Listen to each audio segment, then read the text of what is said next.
30 lakh insurance advisers के लिए अच्छी खबर है। उसमें 15 लाख एलआईसी के एडवाइज़र्स और बाकी 15 लाख जो दूसरे एडवाइज़र्स हैं उन सब के लिए बहुत ही अच्छी खबर है, क्योंकि अब उनके हाथों में अधिक पैसे आएंगे। आपको पता है कि जब आपको कमीशन प्राप्त होती है उसी समय टैक्स डिडक्ट कर ली जाती है और टैक्स डिडक्ट करने के बाद ही आपको कमीशन प्राप्त होती है। इस टैक्स को टीडीएस कहते हैं, यानी tax deduction at source. TDS के बाद जो अमाउंट बचती है वो आपके अकाउंट में भेज दी जाती है और उसके बाद जो भी डिडक्शन होती है आप उसको जब इनकम टैक्स फाइल करते हैं तो उसको रिफ़ंड लेते हैं और वो रिफ़ंड आपको मिल जाती है according to your eligibility of income tax. तो इस तरह से ये टैक्स डिडक्शन होती है और उसके बाद आपको ये रिफ़ंड प्राप्त होती है। तो इसमें कुछ चेंजेस आए हैं जो कि पहले 5% के हिसाब से काटी जाती थी, यानी आपकी जो इनकम होती थी, यानी जो आपकी कमीशन होती थी उसका 5% टैक्स के रूप में काट लिया जाता था और बाकी अमाउंट आपको भेज दी जाती थी। लेकिन अब ये डिडक्शन 2% होगी, यानी 5% के स्थान पर अब ये डिडक्शन 2% होगी, यानी अधिक अमाउंट अब आपके अकाउंट में आएगी। तो ये एक अच्छी खबर है क्योंकि अधिक अमाउंट अवेलेबल रहेगी इंश्योरेंस एडवाइज़र्स के लिए। और इसमें एक और चेंज आया है, ये चेंज आया है थ्रेश होल्ड पर। पहले थ्रेश होल्ड 15,000 थी, यानी 50,000 या उससे अधिक, यानी 15,000 या उससे अधिक होने पर ही ये टैक्स काटी जाती थी टीडीएस, लेकिन अब इसको बढ़ाकर 20,000 कर दिया गया है, यानी 20,000 या उससे अधिक इंश्योरेंस कमीशन होने पर ही ये टैक्स यानी टीडीएस काटी जाएगी, उससे नीचे होने पर टीडीएस नहीं काटी जाएगी। तो इसकी पहले सीमा 15,000 थी जिसको बढ़ाकर अभी 20,000 कर दिया गया है। तो ये भी एक अच्छी खबर है क्योंकि बहुत सारे एजेंट्स ऐसे हैं जिनकी इनकम कम होती है और बेकार ही उनकी टीडीएस काट ली जाती है और उनको रिफ़ंड कराना पड़ता है, लेकिन अब उनकी टीडीएस नहीं काटी जाएगी और उनको रिफ़ंड कराने की भी आवश्यकता नहीं पड़ेगी।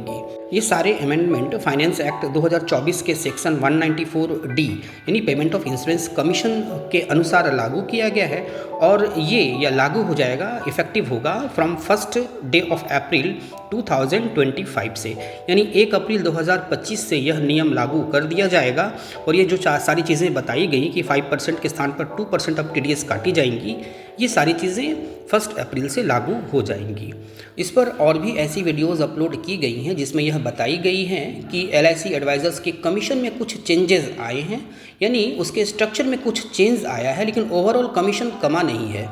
पहले के वर्षों में कुछ कमाया गया है लेकिन बाद के वर्षों में उसको बढ़ा दिया गया है, यानी कि पहले के वर्षों में कुछ डिक्रीज़ की गई है और बाद के वर्षों में इंक्रीज़ हुई है। तो इस तरह से ओवरऑल कमीशन जो है वो चेंज नहीं हुआ है बल्कि वो सेम बना हुआ है और उसकी कैलकुलेशंस भी बताई गई है। साथ ही आने वाले समय में और भी कुछ चेंजेस आने वाले हैं, उसको भी इस चैनल पर बहुत सारे वीडियोज़ के माध्यम से आपको समझाई गई है।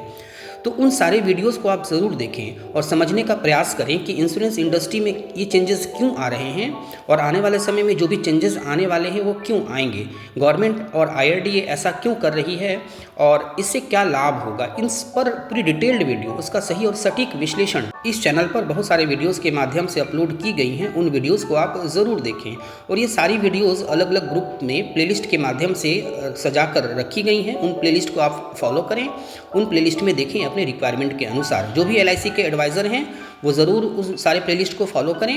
वहाँ पर टेक्निकल और ट्रेनिंग वीडियोस का ऑप्शन है जिसमें यह बताई गई है कि आप किस प्रकार से ऑनलाइन सारे काम करेंगे। आने वाले समय में जो चेंजेस आने वाले हैं, यानी आपको सारे काम ऑनलाइन करने पड़ेंगे। इसके अतिरिक्त और भी वहाँ ग्रुप्स हैं, आईआरडी और कंपनियों के लेटेस्ट अपडेट्स हैं, उनका सही और सटीक विश्लेषण है, उनको भी फॉलो करें। और भी बहुत सारे ग्रुप्स हैं, एजेंट पोर्टल से रिलेटेड ग्रुप्स हैं, आनंदा से रिलेटेड ग्रुप्स हैं। तो ये सारी ग्रुप्स को आप फॉलो करें, उन सारे प्लेलिस्ट को आप फॉलो करें, उन वीडियोज़ को आप ज़रूर देखें। इस वीडियो को अन्य एजेंट फ्रेंड्स की भी ज़रूर शेयर करें और इसको लाइक करना बिल्कुल ना भूलें। आप हमें सपोर्ट करने के लिए इस चैनल को ज्वाइन भी कर सकते हैं। Thank you.